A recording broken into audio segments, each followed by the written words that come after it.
Hello, we are showing you our 55 days old corn, and our 55 days old corn is already flowering, tasseling, and it has already cobs.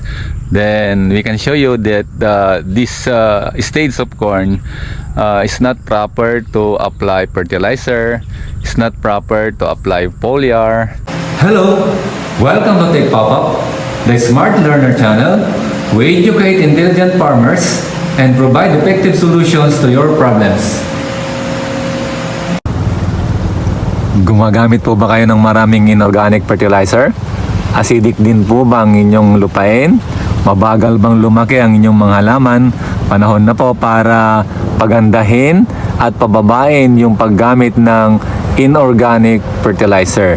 Kayo po na nag-o-organic, pwede po ninyong gamitin ito. Kayo po na natatakot sa mga insecticide, natatakot sa mga iba't iba pang mga chemical na inilalagay sa halaman, pwede po sa inyo ito.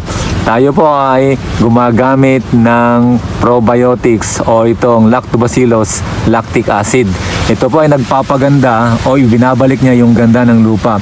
Binubulok po niya ng madalas o mabilis yung mga pwedeng bulukin sa lupa, kagaya ng mga dahon, yung mga rice straw, kung ano pang mga pwedeng maging pataba sa inyong lupa, pinapabilis po nito ang pagbubulok. At ang ginagawa po niya ay yung mga binubulok po ay ginagawa po niyang amino acid, na yung amino acid ay nagtataglay ng nitrogen, at ang nitrogen ay nagpapaganda sa ating halaman para ito'y mabilis lumaki at magaganda, malalaki po ang bunga. So subukan po ninyo itong ating probiotics, itong ating 3K fertilizer, at para gumanda ang inyong halaman at maibalik yung dating matabang lupa.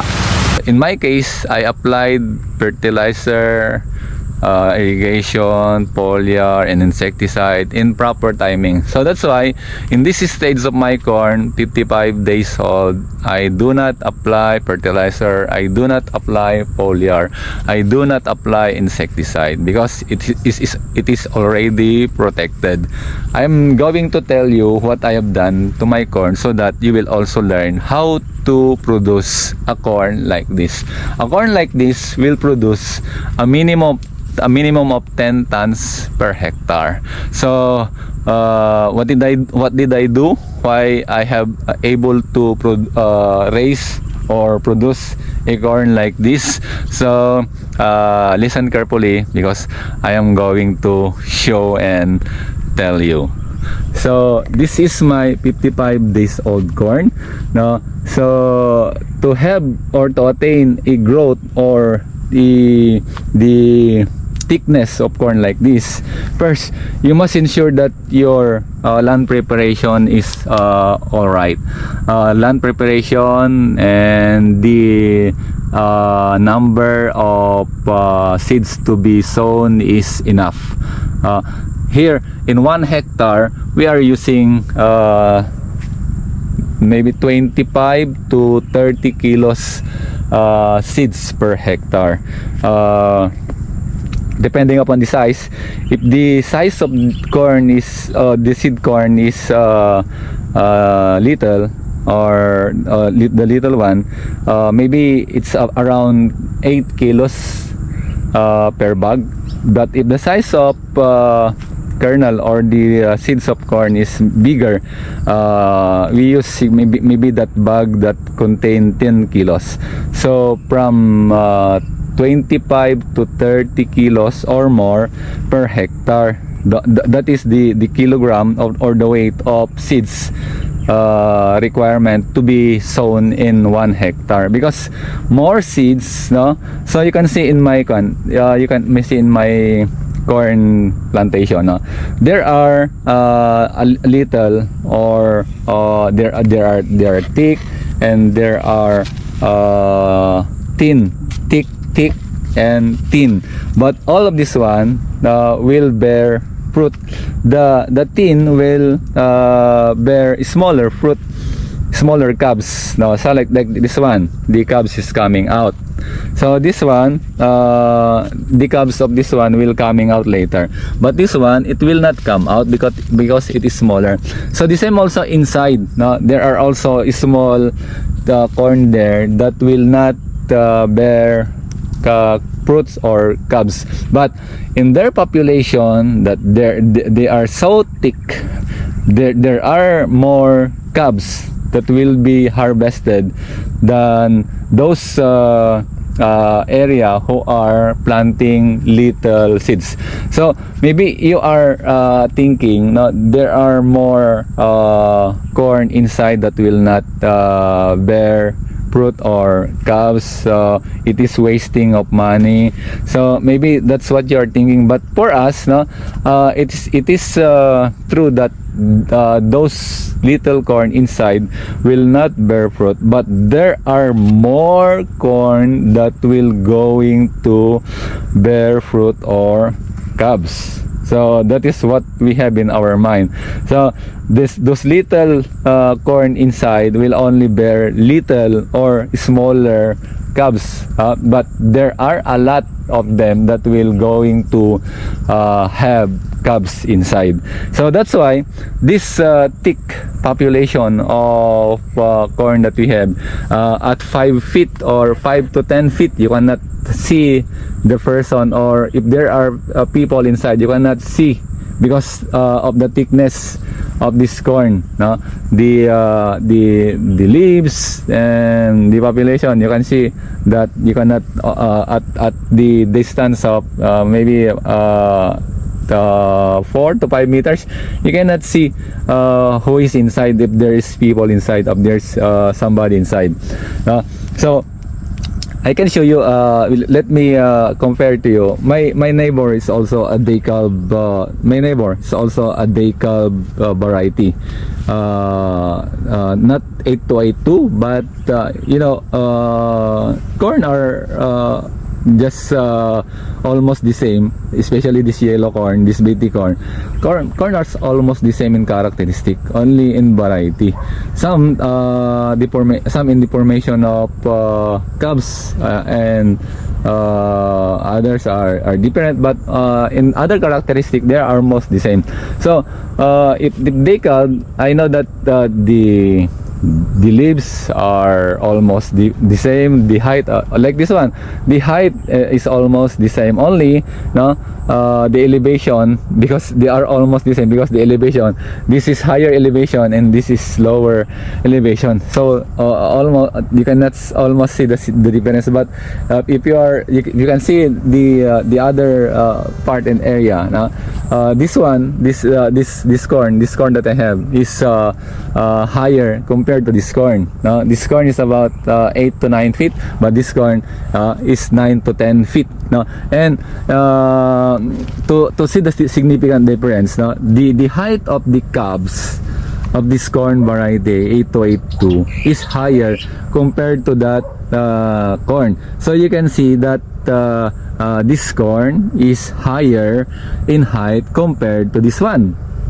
So that's the significant difference. And another significant this corn that I'm telling you is do not apply foliar fertilizer, do not apply the inorganic fertilizer that we are using, but for us, we are using it. So it is it is sure here that in my experience, it is sure here that we will going to harvest 10 tons up in 1 hectare. I cannot assure you for this one because I'm only sharing you my experience. So the significant difference between this corn, my corn, and my neighbor corn is, you can see the length of the leaves. This one is more than 1 meter, but this one, as I have measured it, is only 90 centimeter. The thickness or the width of this one, the width, this one narrower compared to this this one. So those are some of the difference when you only use inorganic fertilizer, but me, I use organic fertilizer. I use organic fertilizer here, namely the 3K fertilizer. I use it 3 times. I sprayed it 3 times here, but this one they only sprayed insecticide, as far as I know, but they do not use foliar fertilizer. While in my case, I use that 3K fertilizer 3 times. I sprayed it at 20 days, 30 days, and 40 days. And I also sprayed here. I doubled the dosage, so that's why I achieved the growth like this. And I also use Power Grower, the BB Tall, that makes the plant grow taller. And to ensure that the weight of this, the kernel of this corn is heavier, I use the heavyweight tandem. The heavyweight tandem is rich in potassium. The potassium content of that one is 40%. So I am assured that the weight of my corn is heavier compared to this one. So I have sold my corn more than 110,000. So in that half hectare, I have already an income of more than 110,000 gross. That is gross income in half hectare. So if that is 1 hectare, so you can imagine that you could have a gross income of 200,000 per hectare. So that is a lot. But for those of you who do not who are not convinced, who are not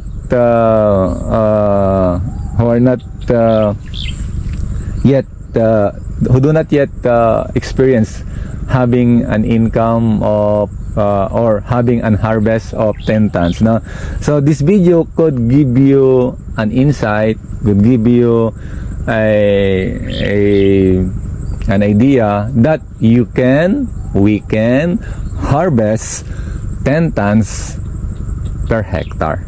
So the corn that I am showing you, no, is a guarantee that you can harvest 10 tons per hectare. This one, my speculation, maybe my forecast to this one, this is more than 10 tons per hectare. So as I have already experienced it last year. So for you, if you do not yet experience that one, try to study, try to analyze our video, try to study our guide, try to follow them, no? So first, what will you do? Make sure that your land preparation is okay, your land preparation is perfect, that your seed will be able to germinate 5 to 7 days. If that seed that you sown in the soil will not germinate in that time, 5 to 7 days, maybe there is a problem. So if you cannot achieve 85 to 90% germination of seeds, no, you cannot achieve this one. So be sure that you can achieve that 85 to 95% germination of seeds, so that you're going to achieve what I already achieved for 3 years. So this one, I guarantee you that I can harvest 10 tons up per hectare. So germination, seed germination, the seeds to be planted in 1 hectare must be 25 to 30 kilos up per hectare to secure the 10 tons harvest. And you must apply fertilizer earlier. The second day after sowing to 7 days is the timing for applying the first fertilizer. Watch our video if you do not know how to apply the first fertilizer. So the first fertilizer is urea, applying to maybe that 125 kilos per hectare, a little only, so that the germination of seed will not be affected. Sometimes the leaves are dried, or they are affected by too much fertilizer. So I only applied a little. Then after 20 days, that's the time that you will going to apply more. The height of corn at 20 days may be more than a foot long. So it is easier to apply compared to if your corn is 1 meter or more. It's difficult to apply. So that's the stage that you can apply. That's the timing of applying fertilizer.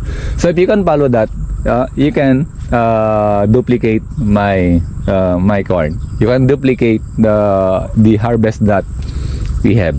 So you can copy this one. So aside from using fertilizer, you should also apply irrigation and timing. So at 7 days, you should apply the first irrigation. At 20 days also, 21, 22, 23, apply the second irrigation. And the rest, you must apply irrigation the whole life cycle of your corn, 5 to 6 times application of irrigation.